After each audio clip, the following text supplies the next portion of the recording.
நவராத்திரி 9 நாள். முதல் நாள் சக்தியின் தொடக்கம். மா சைலபுத்ரி.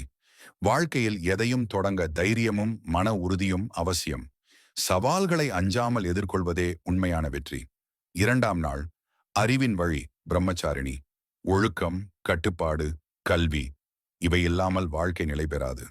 பொறுமையுடன் முயற்சி செய்தால் எல்லா சிரமங்களையும் வெல்லலாம். மூன்றாம் நாள் பசுமை மனம். சந்திரகண்டா. சந்திரனின் ஒளி போல நமது மனமும் எப்போதும் அமைதியாக பிறருக்கு குளிர்ச்சி தர வேண்டும். கோபம், வெறுப்பு எதையும் வளர்க்காது. நான்காம் நாள் வலிமையின் சக்தி. கூஷ்மாண்டா. நாம் சிறிய சிரிப்போ நல்வார்த்தையோ கொடுத்தாலும் அது உலகில் பெரிய ஒளி பரப்பும். நம்முள் உள்ள ஒளியை பகிர்ந்திடுவோம். ஐந்தாம் நாள் தாயின் கருணை. ஸ்கந்தமாதா. அன்பும் கருணையும் தான் உலகில் எப்போதும் நிலைக்கும் சக்தி. பிறரை கவனித்து நன்மை செய்வதே உண்மையான தாய்மையை காட்டும். ஆறாம் நாள் மன உறுதி. காத்யாயனி. தீமைக்கு முன் தைரியமாக நிற்பதே உண்மையான சக்தி. நியாயத்திற்காக குரல் கொடுக்கிற மனம் அனைவருக்கும் தேவை. ஏழாம் நாள் தீமையை நீக்கும் சக்தி. காலராத்திரி.